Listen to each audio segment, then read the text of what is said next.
世を照らせ、無限つくよみ。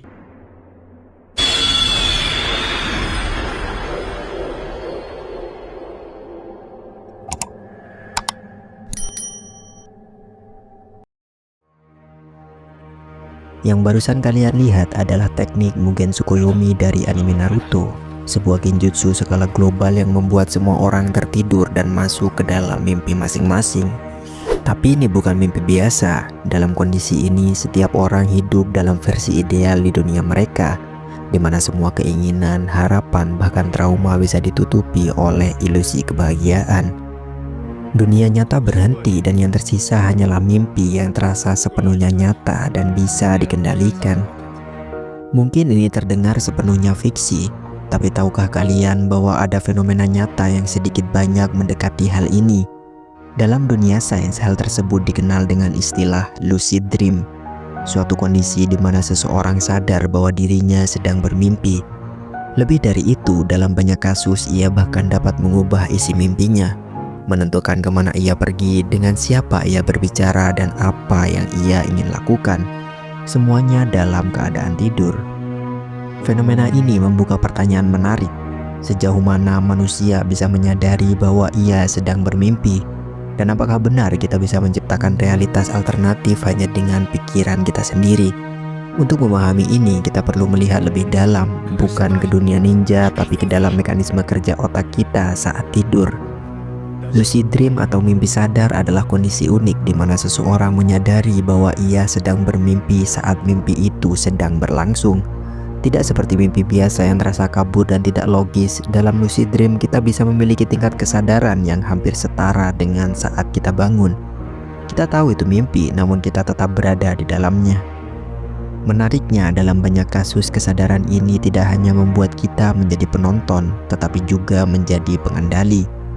Orang yang sedang mengalami lucid dream bisa memilih untuk terbang, mengubah lokasi, menciptakan objek, bahkan berinteraksi dengan tokoh dalam mimpinya dengan cara yang sangat terarah. Mimpi tidak lagi menjadi pengalaman pasif, melainkan ruang eksplorasi mental yang bisa dimodifikasi sesuai keinginan. Secara ilmiah, lucid dream terjadi pada fase tidur yang disebut REM sleep, fase di mana aktivitas otak sangat tinggi dan mimpi-mimpi paling vivid biasanya terjadi. Namun berbeda dari mimpi biasa, penelitian menunjukkan bahwa saat lucid dream terjadi, ada bagian otak yang biasanya istirahat saat tidur justru menjadi aktif, terutama bagian prefrontal cortex yang berperan dalam kesadaran, penalaran, dan kontrol diri. Aktivasi inilah yang memungkinkan kita untuk terbangun di dalam mimpi, menciptakan kesadaran yang langka tapi luar biasa. Untuk memahami bagaimana lucid dream bisa terjadi, kita perlu melihat apa yang sebenarnya terjadi di dalam otak saat tidur. Saat kita memasuki fase REM sleep, fase tidur di mana mimpi paling intens terjadi, otak kita sebenarnya sangat aktif. Tapi pada mimpi biasa, bagian otak yang bertanggung jawab atas logika dan kesadaran justru cenderung tidak aktif. Inilah sebabnya mengapa dalam mimpi biasa hal-hal yang tidak masuk akal sering terasa normal. Namun dalam kondisi lucid dream terjadi sesuatu yang berbeda. Penelitian menggunakan alat seperti MRI dan EEG menunjukkan bahwa prefrontal cortex tetap atau kembali aktif meskipun tubuh kita tetap dalam kondisi tidur. Ini menciptakan keadaan unik di mana otak berada di antara dua dunia. Satu kaki masih di mimpi tapi yang lain sudah di kesadaran. Kombinasi ini memungkinkan seseorang menyadari bahwa dia sedang bermimpi sekaligus mengambil keputusan secara sadar di dalam mimpi itu. Kemudian ada area lain seperti parietal lobes yang berkaitan dengan kesadaran spasial dan persepsi tubuh juga menunjukkan peningkatan aktivitas. Ini membantu menjelaskan mengapa dalam lucid dream kita bisa merasakan tubuh kita bergerak, merespon, bahkan menyentuh benda meskipun semuanya hanya ada dalam pikiran. Dalam arti tertentu, otak menciptakan realitas virtualnya sendiri, lengkap dengan sensasi fisik dan kesadaran diri. Menariknya, meskipun terdengar seperti kemampuan langka, lucid dream ternyata bisa dilatih. Para peneliti dan praktisi sudah mengembangkan bagaimana teknik yang terbukti meningkatkan kemungkinan seseorang mengalami mimpi sadar. Salah satu metode paling populer adalah reality testing, sebuah kebiasaan untuk secara berkala mempertanyakan realitas. Misalnya dengan melihat tangan, membaca teks 2 kali, atau menutup hidung dan mencoba bernafas. Jika latihan ini dilakukan secara konsisten saat terjaga, besar kemungkinan kebiasaan tersebut akan terbawa ke dalam mimpi, dan disitulah kesadaran mimpi bisa muncul. Teknik lain adalah MELD, Mnemonic Induction of Lucid Dreaming.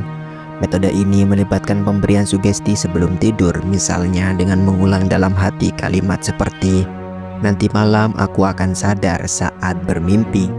Tujuannya adalah menanamkan niat kuat ke dalam alam bawah sadar agar saat mimpi terjadi, kita memiliki momen kesadaran. Kemudian ada juga WBTB atau Wake Back to Bed, di mana seseorang bangun setelah tidur sekitar 5-6 jam dan tetap terjaga selama 20-30 menit sambil membaca tentang lucid dream lalu kembali tidur. Cara ini meningkatkan peluang memasuki mimpi dengan tingkat kesadaran yang lebih tinggi karena siklus REM lebih aktif terjadi di paruh akhir tidur. Yang jelas, seperti keterampilan lainnya, lucid dream memerlukan latihan yang konsisten, pengamatan terhadap pola tidur, dan kesabaran. Namun begitu berhasil, pengalaman yang dihasilkan bisa sangat mendalam, baik untuk eksplorasi diri, kreativitas, hingga potensi terapi psikologis. Lucid dream tidak hanya soal bersenang-senang di dalam mimpi. Penelitian ini menunjukkan bahwa mimpi sadar memiliki potensi terapeutik dan kognitif yang cukup besar. Misalnya, beberapa orang menggunakannya untuk mengatasi mimpi buruk berulang, terutama yang berkaitan dengan trauma. Dengan menjadi sadar di tengah mimpi buruk, seseorang dapat mengubah akhir cerita mimpi tersebut dan bahkan menghadapi sumber ketakutannya secara sadar. Sebuah pendekatan yang kini mulai diperhitungkan dalam bidang psikoterapi. Lucid dream juga digunakan dalam konteks pelatihan keterampilan. Penelitian awal menunjukkan bahwa berlatih aktivitas tertentu dalam mimpi seperti bermain alat musik atau melakukan gerakan olahraga dapat meningkatkan performa nyata. Hal ini karena otak memperkuat jaringan saraf yang sama meskipun tubuh tidak bergerak secara fisik. Dalam dunia seni dan kreativitas, beberapa orang bahkan memanfaatkan lucid dream untuk mendapatkan inspirasi yang tidak bisa mereka temukan dalam keadaan sadar. Namun tentu saja ada batasannya. Lucid dream tidak bisa dipicu secara instan. Tidak semua orang bisa melakukannya dengan mudah, dan bagi sebagian orang butuh waktu berminggu-minggu hingga berbulan-bulan latihan.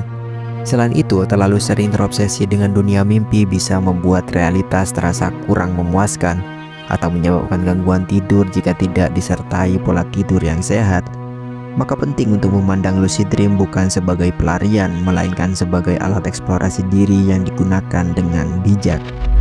Kembali ke dunia Naruto dan teknik Mugen Tsukuyomi yang mengubah seluruh umat manusia menjadi tahanan dalam mimpi yang sempurna, kita bisa melihat gambaran ekstrim dari apa yang sebenarnya manusia dambakan, kontrol penuh atas realitas bahkan di dalam mimpi. Namun, apa yang ditunjukkan oleh sains melalui fenomena lucid dream adalah versi yang jauh lebih realitas dan seimbang. Sebuah kemampuan sadar dalam mimpi yang bisa dilatih dan dimanfaatkan, tapi tetap memiliki batasan. Lucid dream mengajarkan kita bahwa kesadaran dan kendali dalam mimpi bukan hanya fantasi, melainkan sebuah kemungkinan nyata yang bisa diakses lewat latihan dan pemahaman. Namun berbeda dengan genjutsu fiktif yang memanipulasi dan menghilangkan kebebasan, lucid dream tetap menempatkan kendali di tangan individu sebagai pengalaman yang mendalam dan penuh makna.